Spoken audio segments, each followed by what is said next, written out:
0. Yeah. Ok.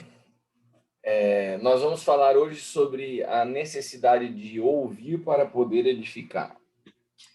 Today we're going to talk about the need to listen so we can build up. Ninguém está apto a construir nada no reino de Deus se primeiro não souber ouvir. In order for us to build up in the kingdom of God, listening is an important skill. Vamos ler um texto que está em Provérbios 13:1. We're going to read in Proverbs chapter 13, verse 1. Pode ler. A wise son hears his father's instruction, but a scoffer does not listen to rebuke. Aqui fala do coração de um filho sábio.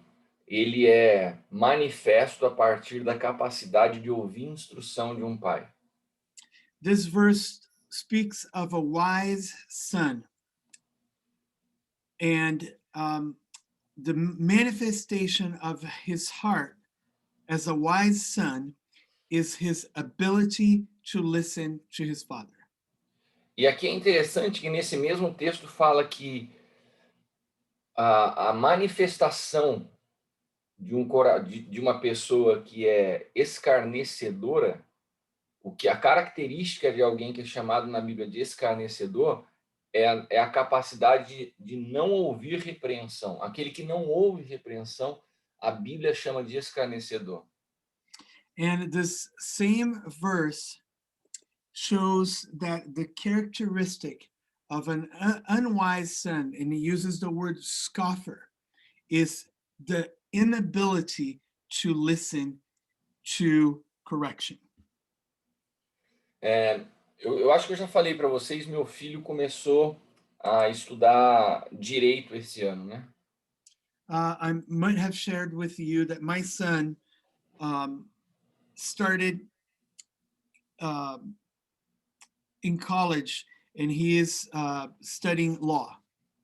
E ontem ele estava numa aula e no meio da aula ele me mandou uma mensagem do que ele estava aprendendo. Eu achei muito interessante. And yesterday, during his class, he sent me a message about something that he was learning, and I found it very interesting. Eles estavam estudando sobre o esquema temporal do psiquismo de Moffat. They were studying about the temporal studies of Moffat psych. Tem esse tipo de gráfico aqui que ele estava estudando, que é um gráfico comportamental. And they were studying a behavioral graphic. Mas o que eu quero traduzir disso aqui era uma matéria de direito, não tem nada a ver com uma pregação. E o professor dele falava o seguinte, que toda cultura humana está ligada ao vínculo que o ser humano tem com a mãe. E toda estrutura emocional está conectada ao seu vínculo paterno. Não necessariamente por pais ou mães biológicos, mas aqueles que cumpriram essa função. And what the teacher was talking about, and it might sound like he was preaching, but it wasn't. It was just a lecture in college. It's that fala outra vez a influência materna e a influência paterna, por favor. Toda estrutura cultural, percepção da vida está ligado ao vínculo da mãe. That all cultural perception is connected with a child's connection with his mother. So cultural perception comes from his connection with his mother.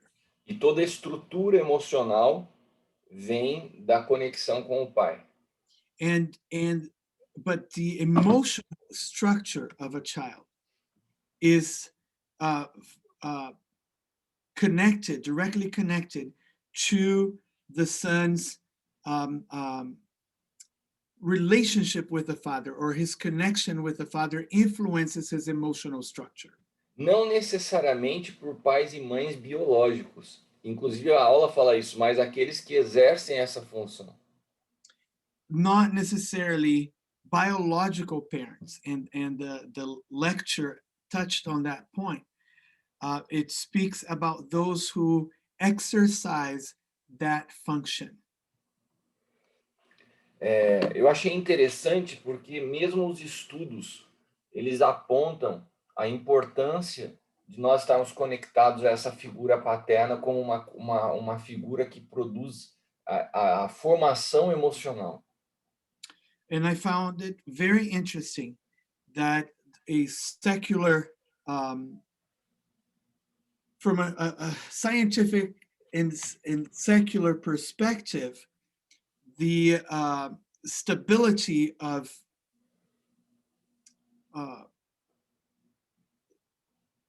the provision of a stability comes from this paternal connection. Agora, como isso funciona na prática? So how does that actually function in a practical sense? Através do ouvir e do obedecer. It comes through listening and obeying. Se meu filho, que vive comigo há 18 anos, não conseguisse entender o que eu falo, nenhuma das minhas orientações teriam sentido na vida dele. If my son, who lives with me for 18 years, couldn't understand what I say, my direction to his life would make no sense. E eu não estou falando de não compreender no sentido de ser surdo, não conseguir ouvir. Mas eu estou falando que às vezes a gente está tão fechado na nossa maneira de pensar que tudo que eu ouço já chega dentro de mim distorcido pela minha percepção.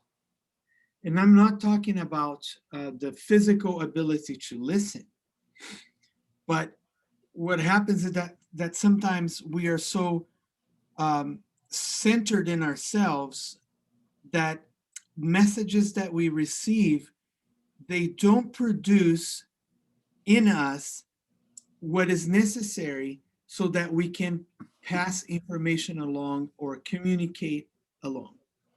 E se você não ouve, você não entende. E se você não entende, você não muda. E se você não muda, é como se você nunca tivesse ouvido. If you don't listen, you don't understand. If you don't understand, you are not transformed.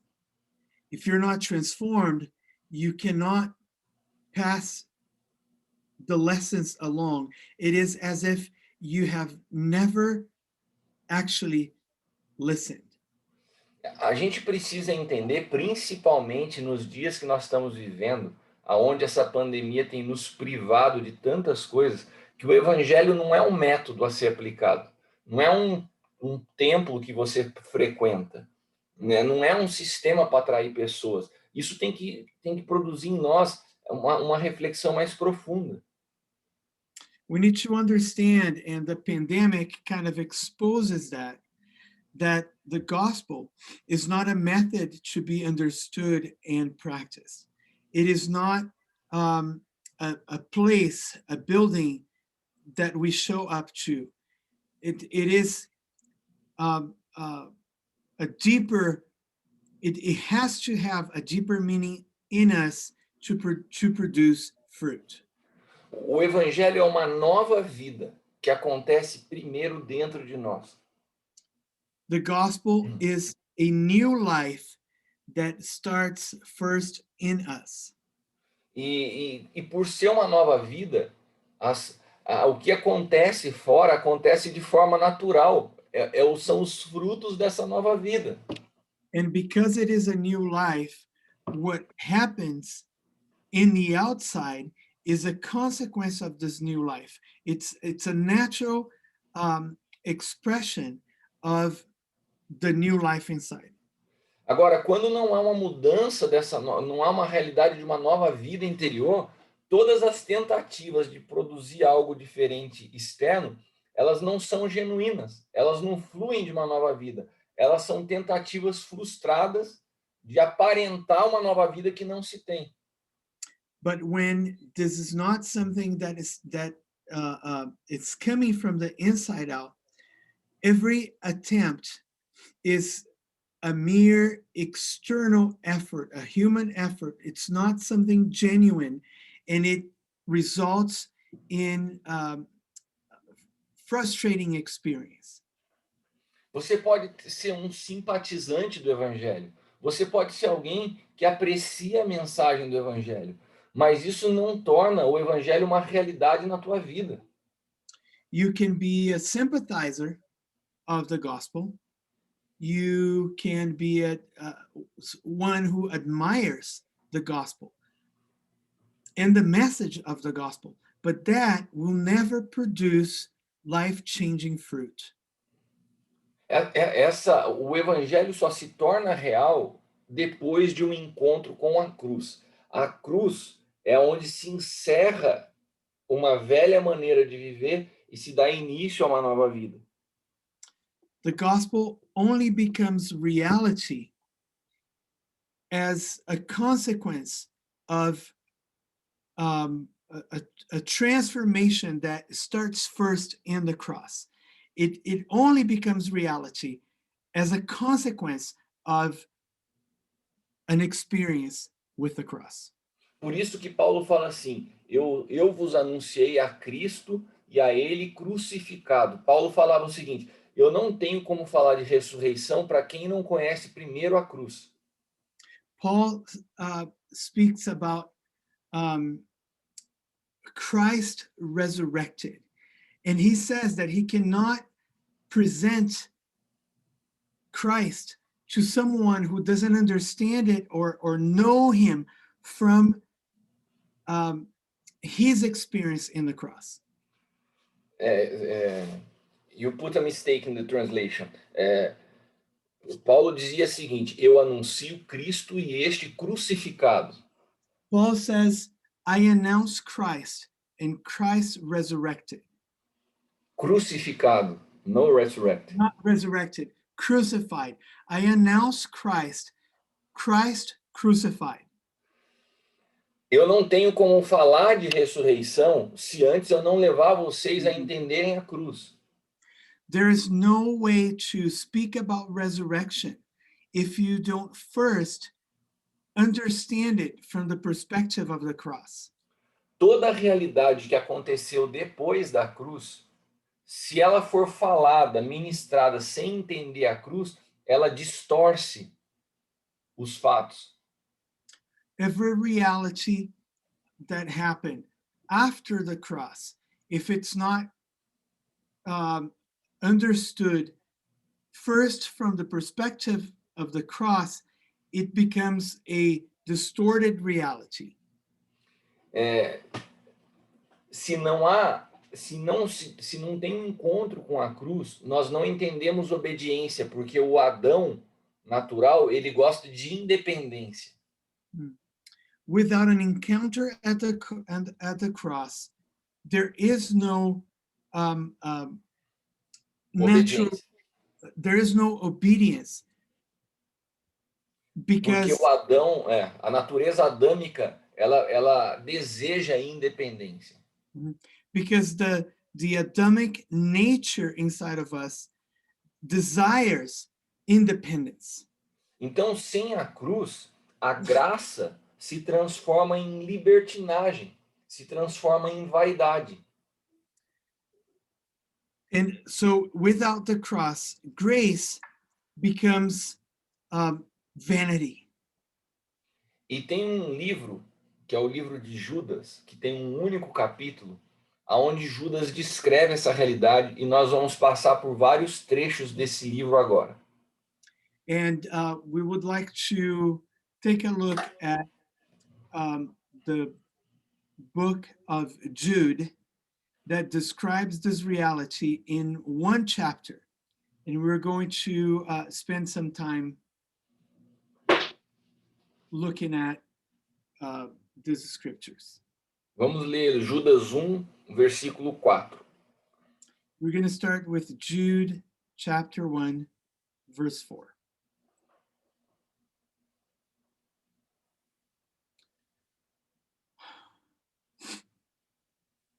For certain people have crept unnoticed, who long ago were designated for this condemnation, ungodly people, who pervert the grace of our God into sensuality and deny our only Master and Lord, Jesus Christ. Então aqui, Judas está descrevendo um tipo de espírito que se infiltra nas congregações, que traz um paralelo da verdade. So Jude is describing, I'm sorry, say it again, Kiko. Ele descreve aqui um espírito, um tipo de pensamento que penetra as congregações, distorcendo a verdade. So he's talking about a spirit that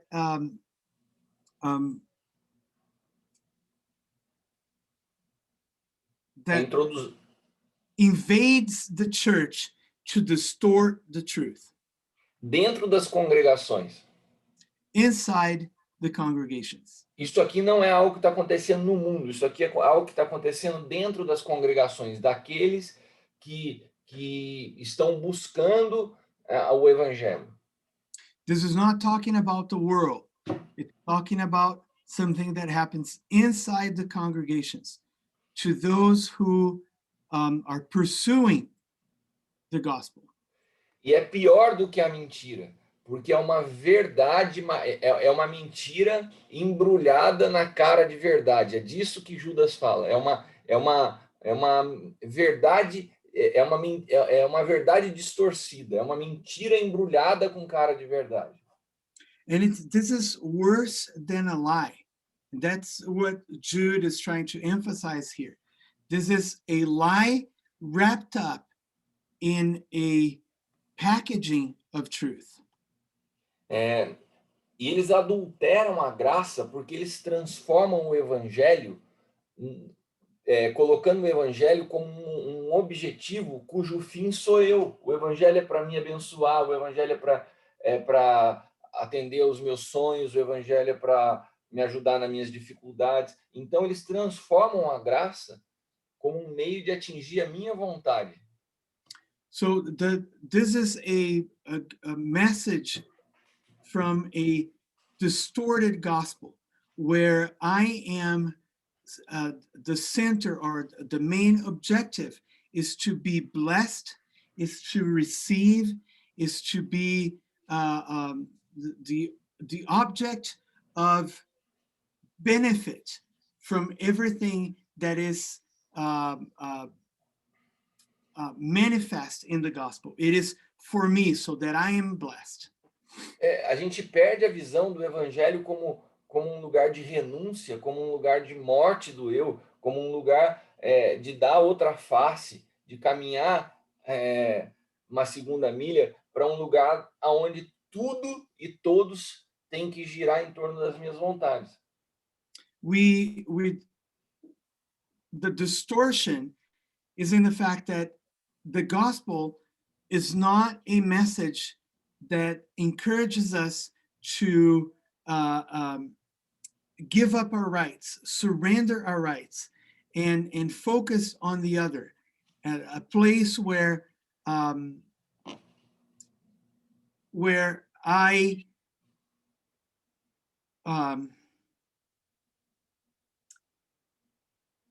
no longer seek for my own benefits, but instead it shares a message where the benefits are for me, where it's a self-centered message, where if I do, I get. If I do that, I get this. Agora vamos ver Judas 1:8. Now we want to, let's read Jude 1:8.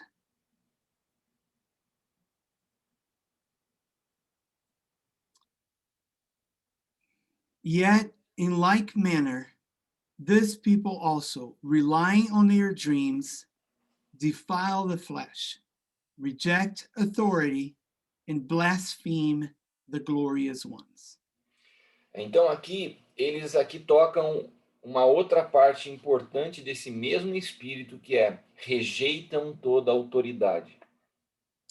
And once again, the scripture is describing someone whose heart rejects authority. Nós entendemos através do novo pacto o sacerdócio de todos os santos, que todos nós somos sacerdotes. We understand that in the new covenant, all of us have been called to exercise priesthood.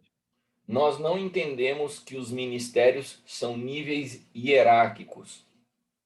We don't understand ministry as a hierarchy. Porém, isso não anula a autoridade espiritual. However, that perspective that is shared with us in the new covenant doesn't disqualify spiritual authority. Na carta de Paulo aos Romanos, ele fala que todo homem deve estar sujeito à autoridade.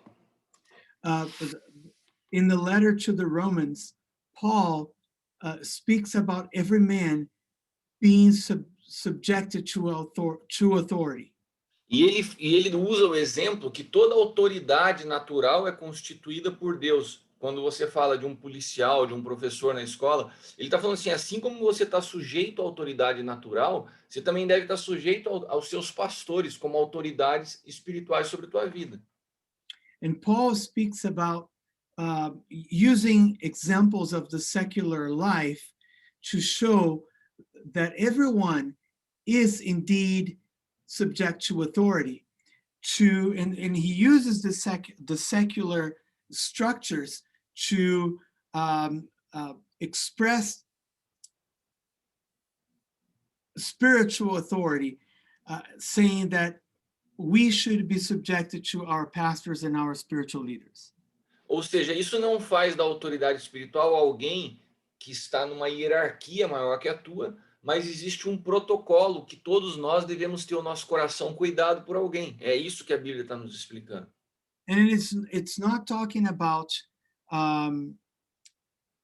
merely hierarchical structures, but it's speaking of something of the heart, that all of us need to have that attitude of subjection in love to someone in authority, in a spiritual authority.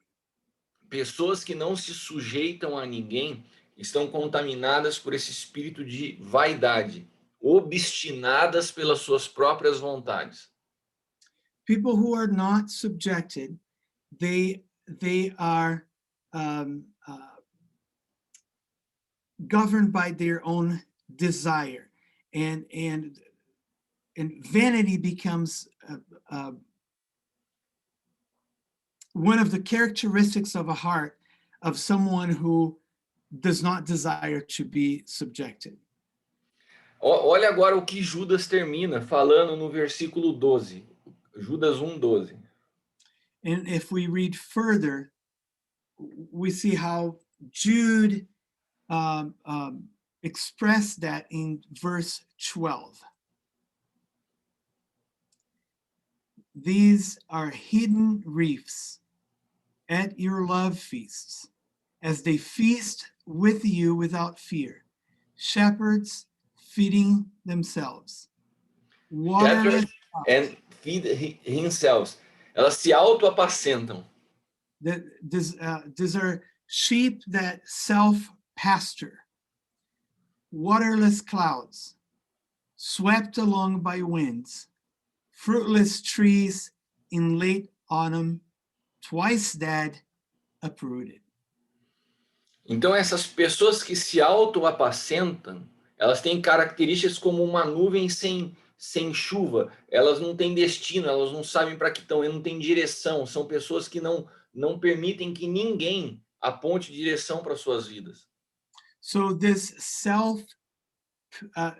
pastured person is compared to a cloud that is tossed around without direction, because it is like a heart that is unwilling to be submitted, and therefore there is no one giving destiny and direction. É.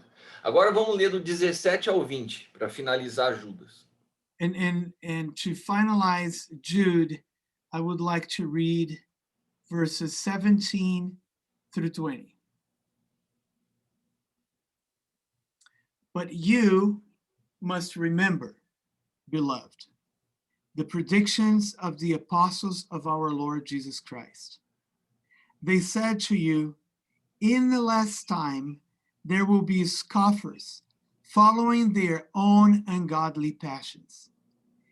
It is these who cause divisions, worldly people, devoid of the Spirit. But you, beloved, building yourselves up in your most holy faith and praying in the Holy Spirit.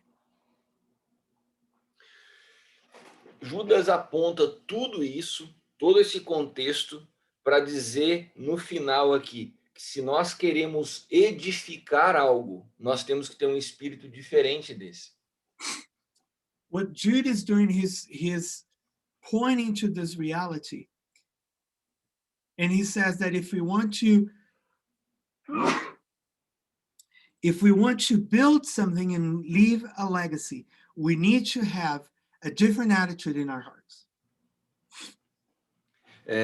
Se nós estamos entendendo que nós estamos sendo ministrados pelo Senhor para um tempo de edificação, nós precisamos aprender a romper com uma visão individualista da vida. If we understand that we're being edified by the Lord in this time, in this year of building a perfect witness, we need to be willing to be directed by the Spirit of the Lord. E um dos principais elementos que no novo pacto nos mostra, que nos habilita para esse processo de edificação é saber ouvir. And in the new covenant, one of the characteristics of those who are destined to build this perfect witness is the ability to listen. Saber ouvir é reflexo de maturidade, de humildade e de alguém que é governado pelo Espírito. Listening is a characteristic of those who are mature in Christ and are guided by the Spirit. No novo pacto, ouvir vem antes de falar. In the new covenant, listening comes before speaking.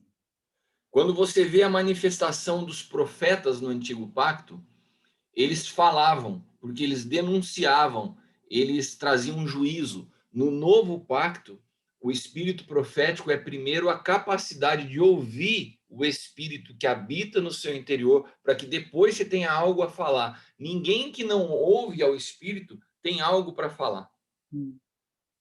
In the Old Testament, God spoke through the prophets.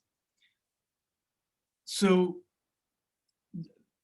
that expression was receiving that message from the Lord and speaking it out. Now, in the new covenant,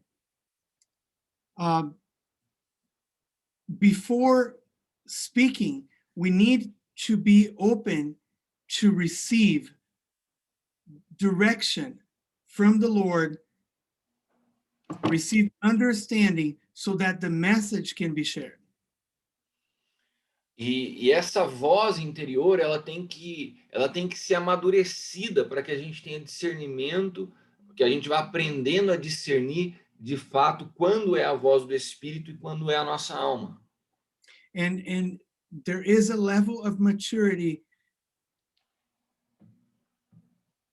where we learn to understand and discern when the Holy Spirit is speaking to us and when our own soul is manifesting thoughts and leading us to speak impulsively. Vamos olhar o que o Evangelho de João nos fala sobre isso, quando apresenta a maneira que Jesus se movia para antes de falar. Let's take a look in John João 12. chapter 12 and take a look at what happened within Jesus when he spoke to his disciples. João 12, 49 e 50. It's chapter 12, 49 and 50.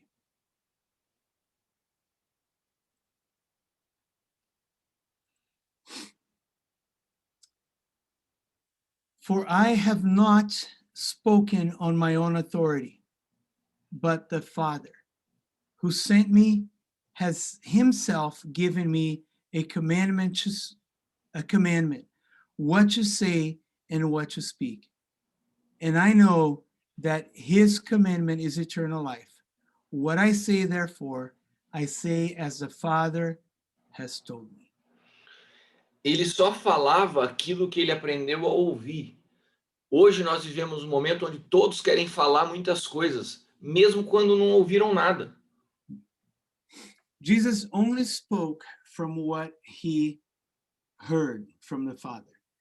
But today, there is a competition of voices rushing to speak before understanding anything.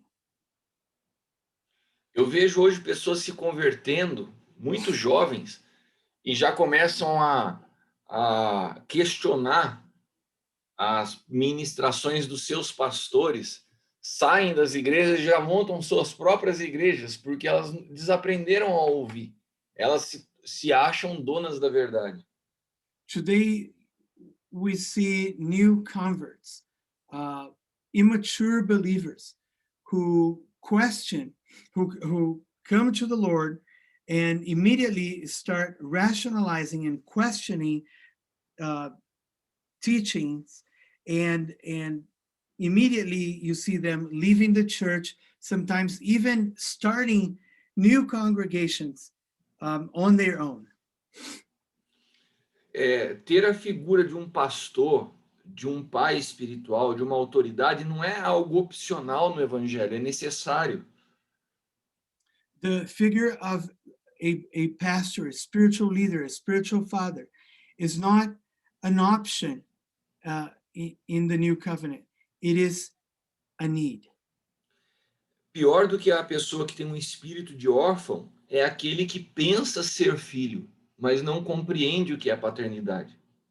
And even worse than the orphan spirit is the one who deceives himself, believing that he is a son. Um órfão pode se encontrar com um pai. Agora, aquele que pensa que sabe ser filho, ele já tem esse espaço ocupado por algo que ele não vive na prática, só tem a teoria.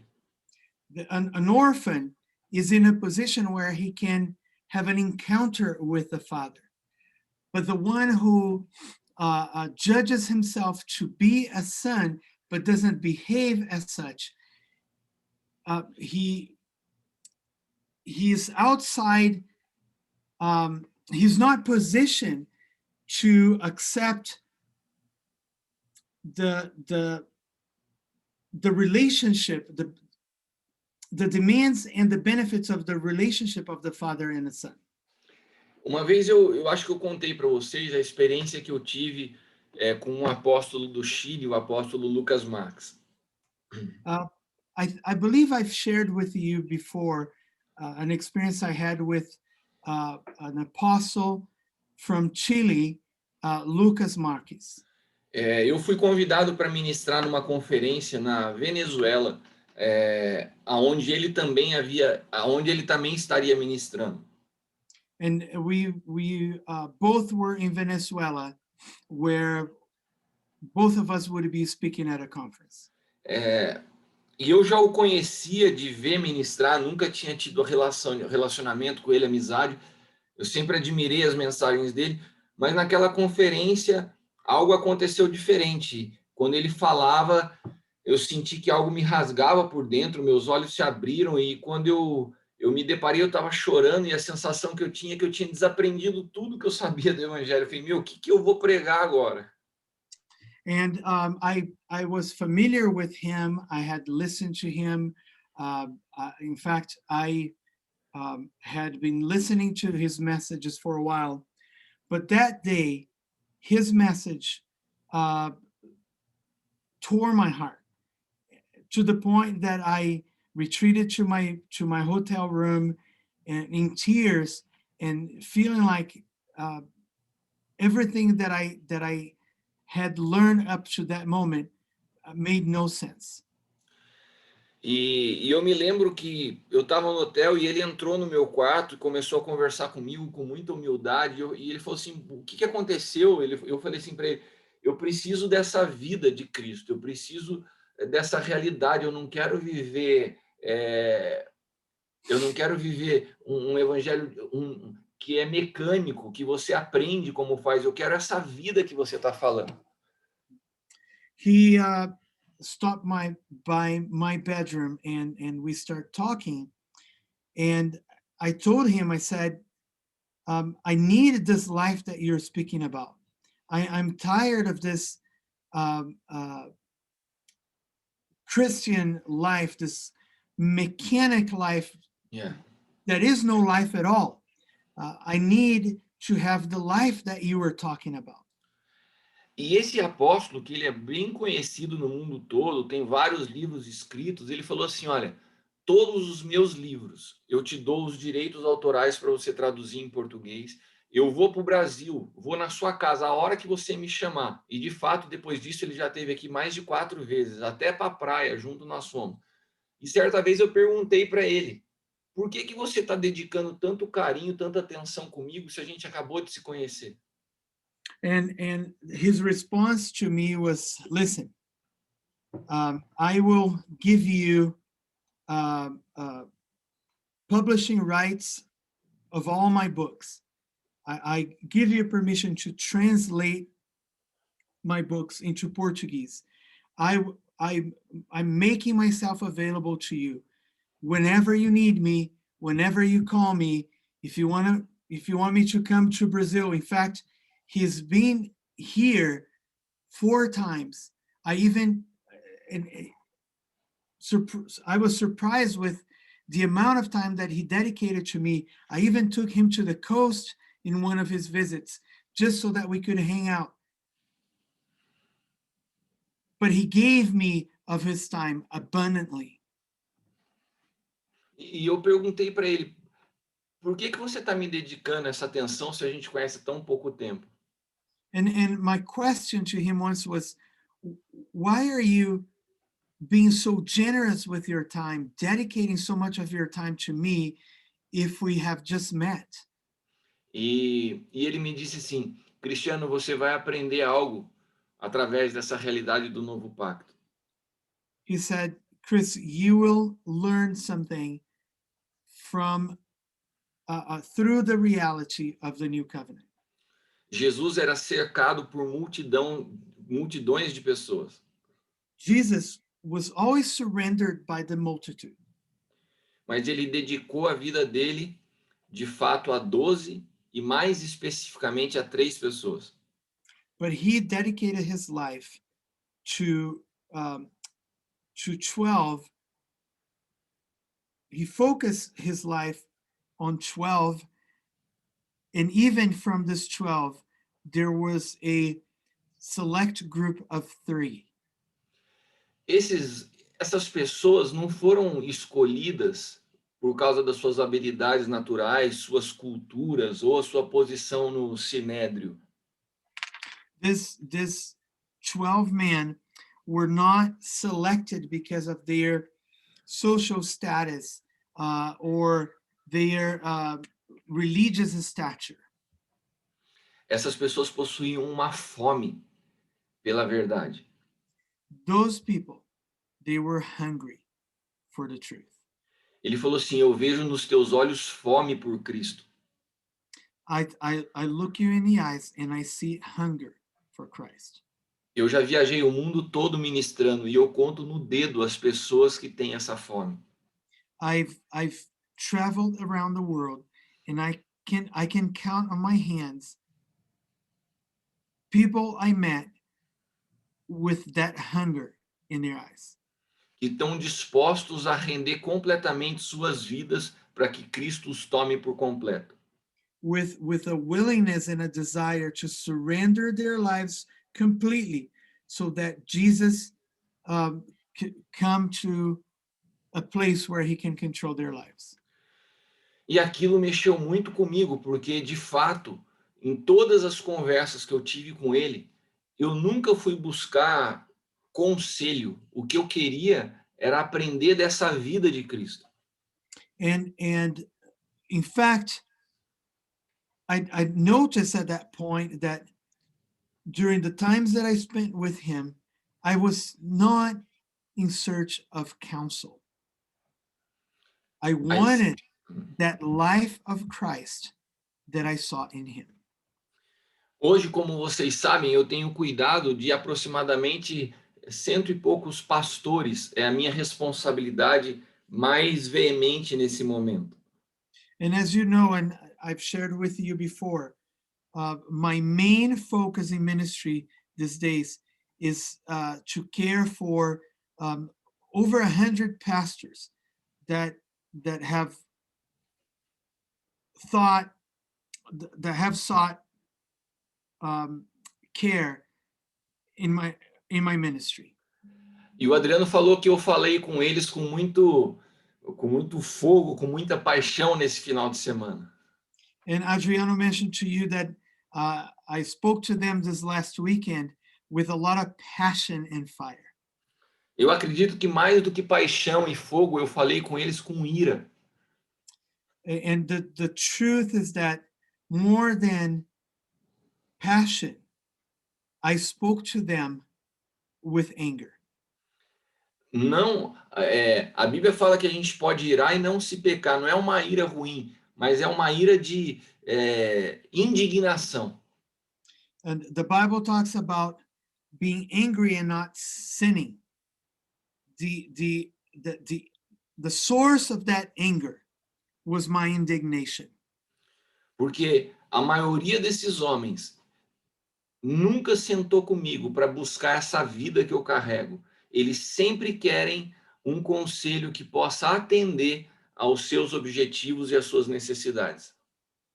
And this indignation comes from the fact that the majority of this man, they don't come to me because of the life of Christ in me. They come to me for counsel. Eles estão precisando de um psicólogo, não de um pastor. The truth is that they need a psychologist, not a pastor. E aí a pergunta é que se eu estou obstinado pela minha vontade, já não importa de quem eu ouço, desde que o que eu ouço atenda a minha vontade.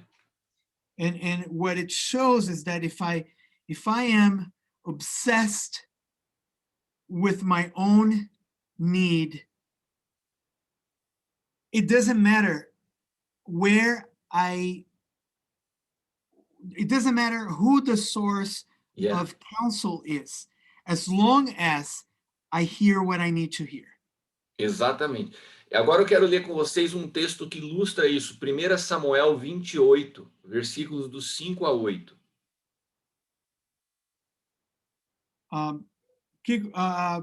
Darren, could you please type in John 12:49 and 50? Thank you.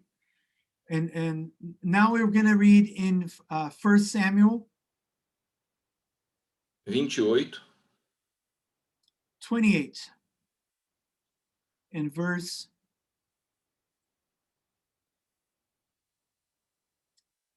Qual é o versículo aqui? versículos do 5 ao 8. 5 to 8. So 1 Samuel 28, 5 to 8.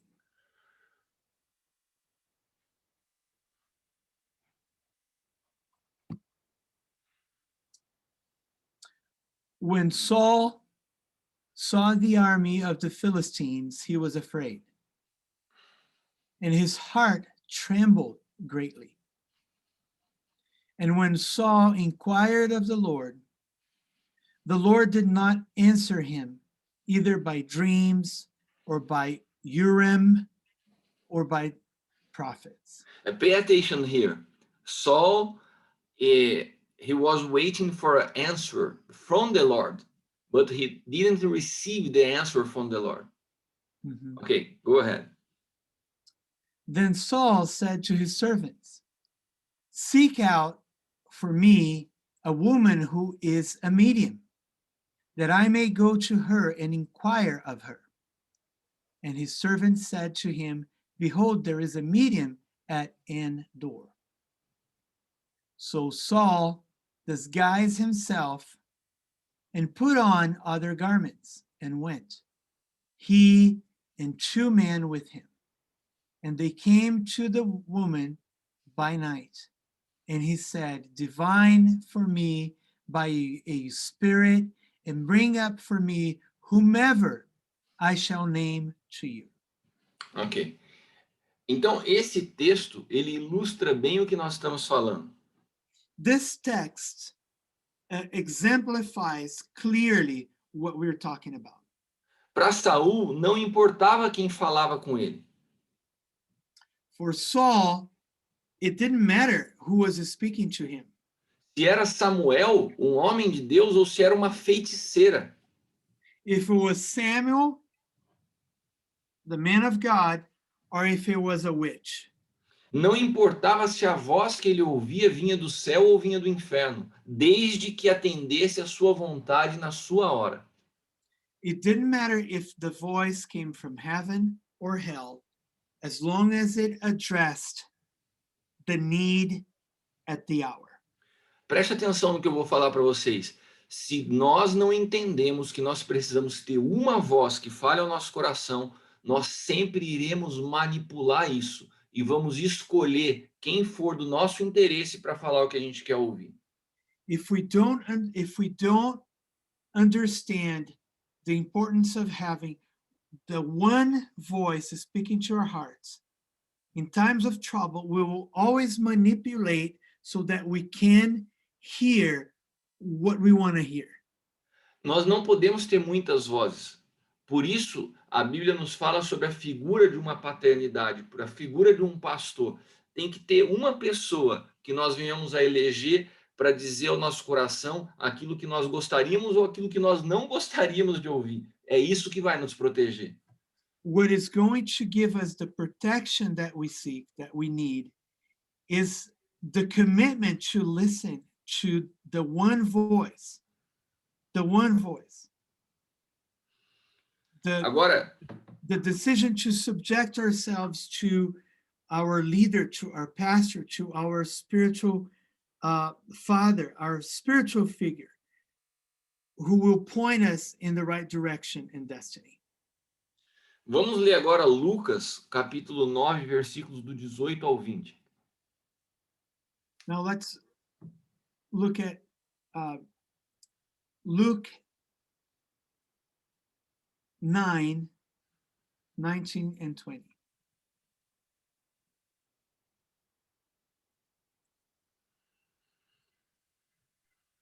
I missed that last one. Would you say John, what was it? Sorry. Oh, this one is Luke 9. Okay. 19 and 20. Não, do 18 to 20. 18 to 20.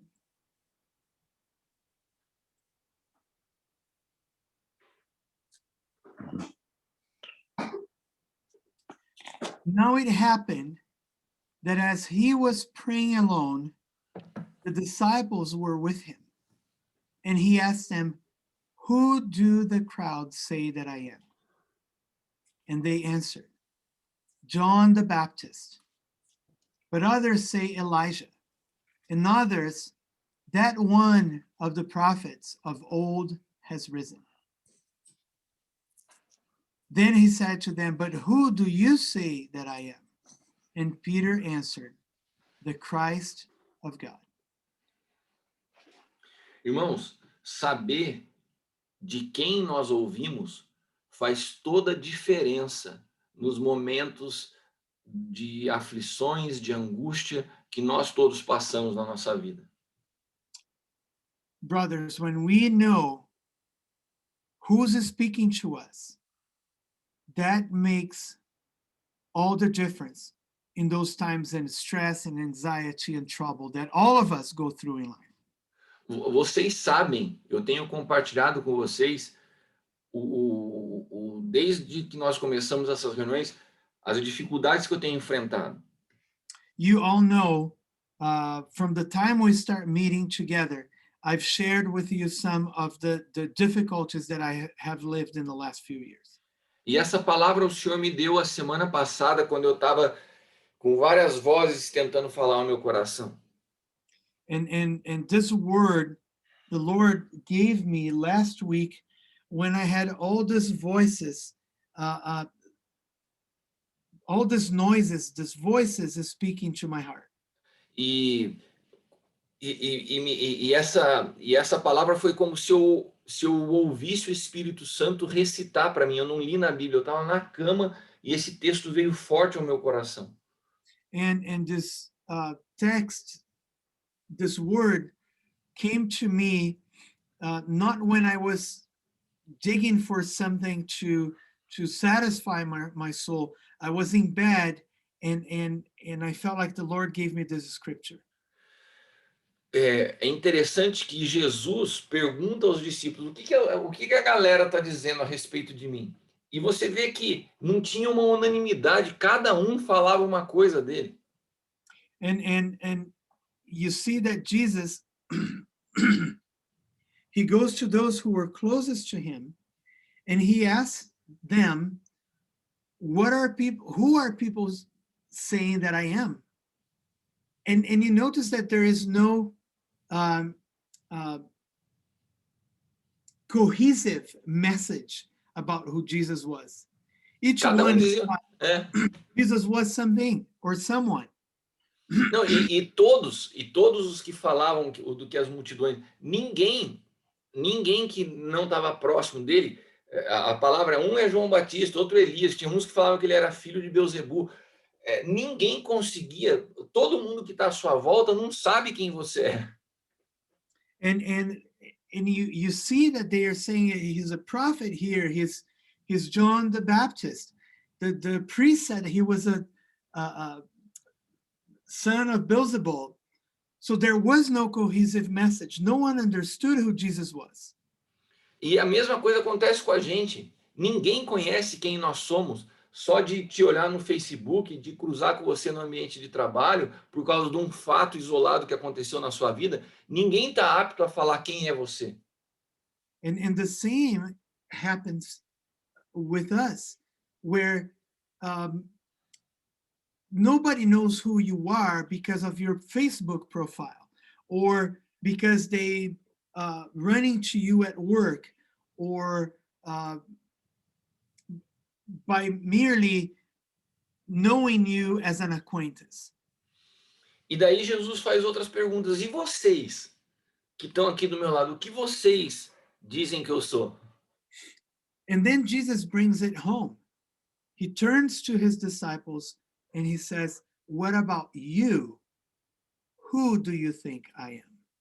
E daí Pedro traz uma resposta incrível, né? Pedro fala assim: tu és o Cristo, o Filho de Deus. E é interessante que Jesus ainda fala assim: muito bem, Pedro, mas não foi você que disse isso, foi pelo Espírito, porque nem quem está perto, se não for revelado pelo Espírito, pode falar quem nós somos. And it is interesting that upon asking that question, Peter jumps in and he says, you're the Son of God, you're the Christ of God. But Jesus responds to Peter, even to those who were closest to him, was that, Peter, yeah, you got it, but it's not from you. You know it because the Spirit has revealed to you, which shows us that even those who are closest to us, they don't know who we are unless it's been revealed to them by the Spirit of God. Ou seja, Jesus está nos falando aqui algo importante. Nós precisamos saber quem nós ouvimos, porque se você ouve qualquer um e isso entra no teu coração, é o que produz tristeza, angústia, é o que nos derruba, é ouvir pessoas que nós não devemos ouvir. And the lesson here for us is that yes, there are many voices speaking to us, but as we pay attention and listen to this many voices, we end up in anguish and anxiety and doubt. We need to listen, to learn to listen to the one voice of the one who guides us. E o que nos faz estar aqui reunidos é porque eu percebo em cada um de vocês um desejo de mudar. Se não fosse isso, não faria sentido, né? Quando eu olho o horário que vocês acordam todas as semanas e pontualmente estão aqui, eu falo assim, eu preciso dedicar tempo a eles, eles têm fome, eles querem mudança. Porque se for aqui, seria muito gostoso a gente só desenvolver um relacionamento de amizade e ser amigos, mas esse não é meu foco aqui. Meu foco é trazer para vocês aquilo que o Senhor tem feito na minha vida, porque vejo em vocês fome por isso. Então, nós não estamos aqui passando tempo, nós estamos aqui edificando algo no Espírito. In the same way, this group, the motivation that I have to be with this group is not so that I can get to know some guys from another place and become pals and hang out on Zoom. I'm here because I see that there is an effort from your part. There is a desire. You sacrifice your sleep to be present here week after week. You sacrifice, you come because you're hungry to learn from something that God has given me. You're here because you want to grow, in closer to Christ and receive of the life that Christ has given me. Acho que por hoje era isso que eu tinha para compartilhar. So today, this is the message that I want to share with you.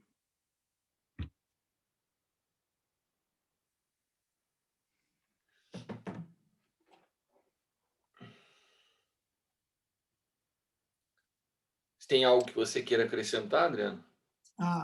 I'm reading here, Kip said, if they're coming to you for counseling, psychology, it sounds like they lack a connection to their Father.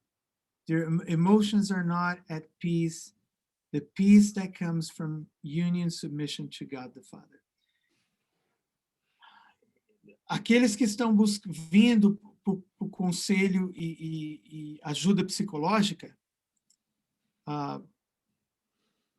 fica claro que falta essa conexão com o Pai, onde as emoções não têm o equilíbrio e a paz que vem dessa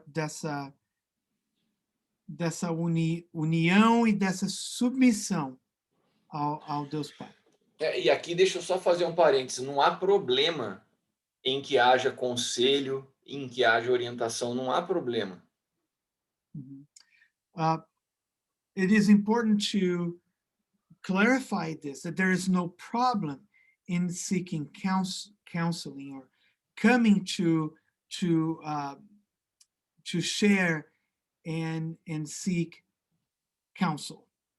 Mas se nós não entendemos que o vínculo que nos une é Cristo, às vezes uma palavra que você fala assim, não vamos orar por isso, é insuficiente, porque a pessoa quer um tratamento psicológico, ela não quer a realidade que vem pelo Espírito, ela quer uma solução prática que muitas vezes nós não temos para dar.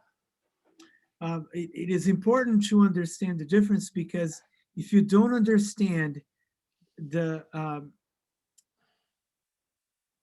if we don't understand the role of Christ in the relationship, the need for counsel doesn't satisfy the Spirit. It provides knowledge, maybe understanding, but it doesn't generate that peace that can only come when the Spirit speaks to the soul. Yeah, I agree with that. Yeah, I think it was a well-made point. It was a great example, using those pastors that they lack. Yeah, so agreed. Yes, we can all go to counseling and we all benefit from that, but that they were lacking an aspect of connection to God, to get the peace, to get the stability, to get the emotional peace, to get the emotional stability, that they're seeking or aching for.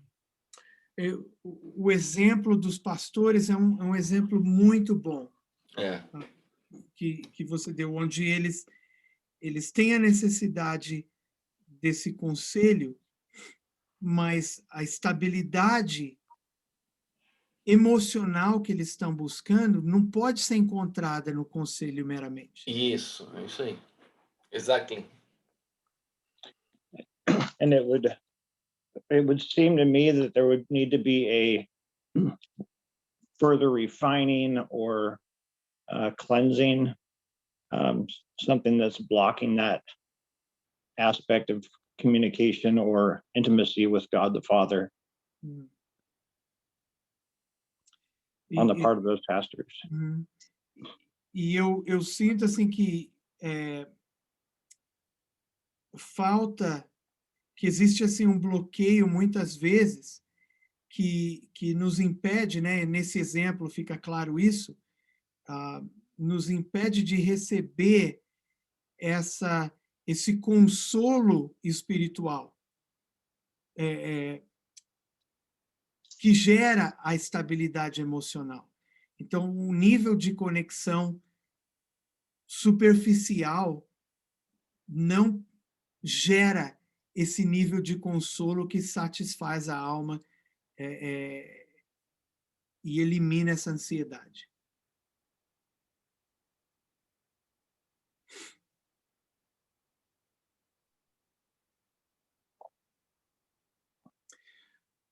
Yesterday, I was talking to a friend who's been very unsettled recently, because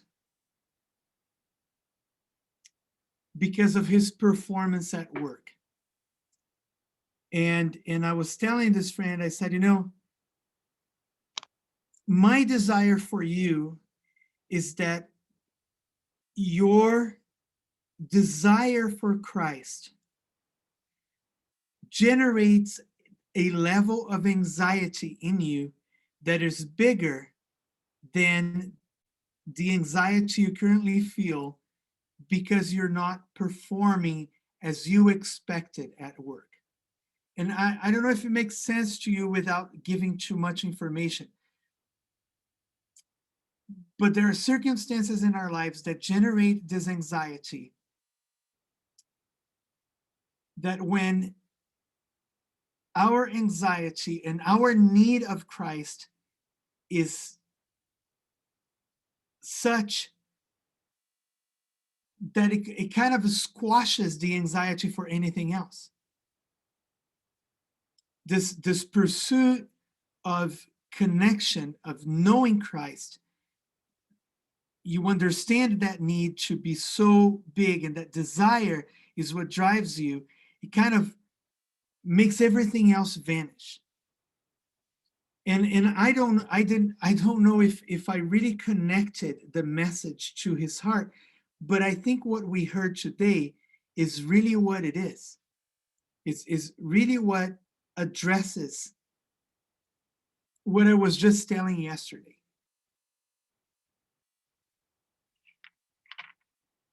And the problem is we make ourselves available to desire Christ more when we are in crisis than when everything is fine and dandy. And the question is then, what do I need to do so that I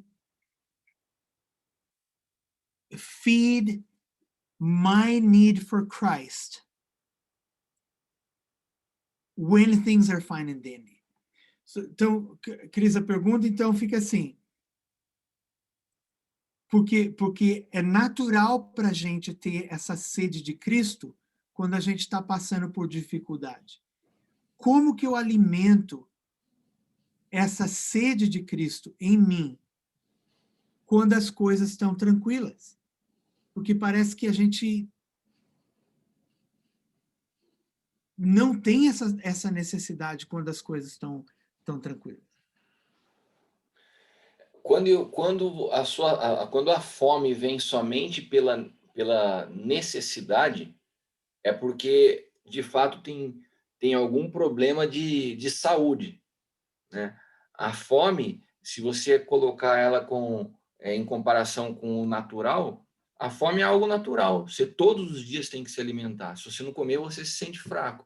A vida no espírito é a mesma coisa. Quando você recebe essa nova vida, você precisa alimentá-la. Se você não alimenta, você regride e passa de novo a ser governado pelas suas emoções, pelas realidades visíveis. Isso é evidente. Então, nós precisamos amadurecer ao ponto aonde as necessidades não determinem a nossa busca. Mas exatamente quando a gente percebe que a gente está perdendo a capacidade de ouvir, quando a gente está se distraindo com muitas coisas naturais, com as nossas vontades. Isso tem que ser perceptível à medida que a gente amadurece. Por isso, mais uma vez, a importância dos pais na fé, que nos conduzem e acordam, acorda aí. Né? Você só está buscando quando você tem... Né? Se a gente caminha sozinho, chega um momento na nossa vida em que isso se torna algo natural.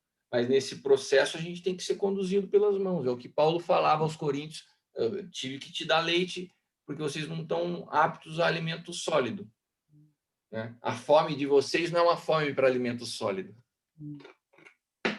So basically what Chris was saying was that the hunger is a natural reaction. When you don't have that spiritual hunger, it is because you got past the point of need to almost a state of numbness. Paul was talking that he said that that he couldn't feed solid food. He had to give milk because milk is the level of hunger that they had. If they didn't have the maturity to want more. And we need to have the maturity to understand that when we are not listening to the Spirit anymore, Yeah. we need to reposition ourselves. By Darren, that we need, and that is the rule, one of the rules of the spiritual father, where he is calling us out. Hey, come on, man, wake up, get going here, get moving here. Without that connection, a solo Christian, an isolated Christian, doesn't have the benefit of someone who is prompting him and guiding him to maturity. And if you're not mature, like Paul said, you're living off of spiritual milk. Then the Sunday to Sunday works for you.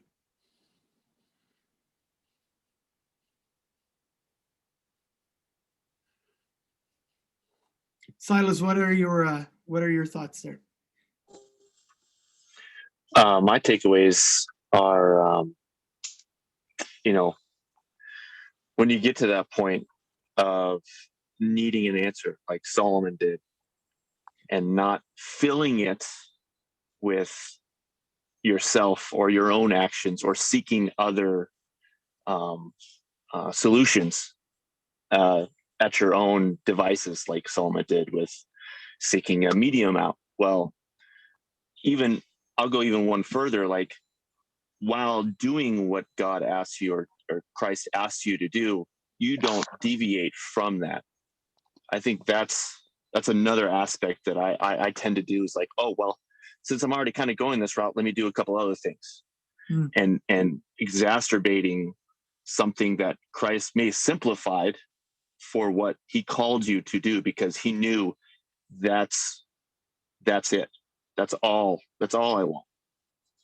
And I think us trying to complicate something because it may feel not enough, right, to us. Or Silas, can you give a example, like how it works or how it's worked for you, how you've done it? Yeah. So I guess in our family dynamic, Na nossa dinâmica familiar, I've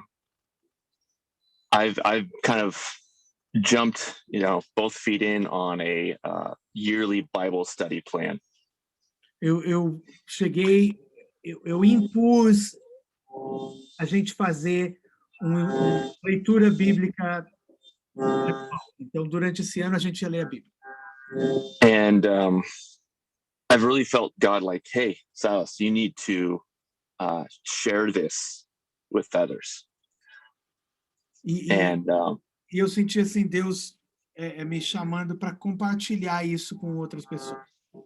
Animar outras pessoas a fazerem isso também. So I'm like, okay, I'm going to start a Bible plan. I'm going to invite some friends on the Bible app. So I start going. My mind starts going on things I could start doing. Então, eu encontrei esse plano no aplicativo da Bíblia, para leitura de um ano. Eu comecei a chamar todo mundo para fazer. So I had like this big aspirations of, oh man, I'm just going to be able to do all of these things, right? All of these things that, I felt God calling me to do, as opposed to what he asked me to do is just share it. Share it with someone.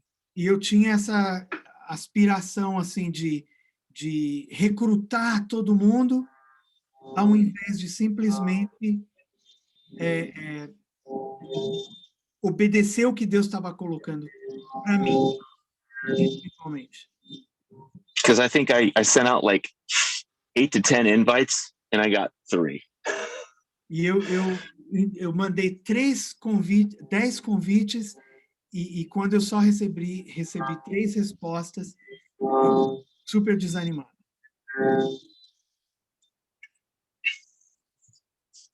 So yeah, it was me overcomplicating something, and I wasn't hurt, but I was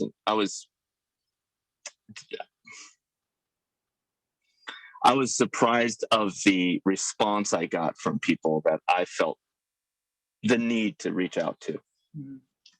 E eu percebi que eu estava complicando demais algo que é pessoal, e eu fiquei desanimado com as respostas que eu recebi. O nível de interesse das pessoas me desanimou, porque eu estava buscando de fora essa informação e não de dentro.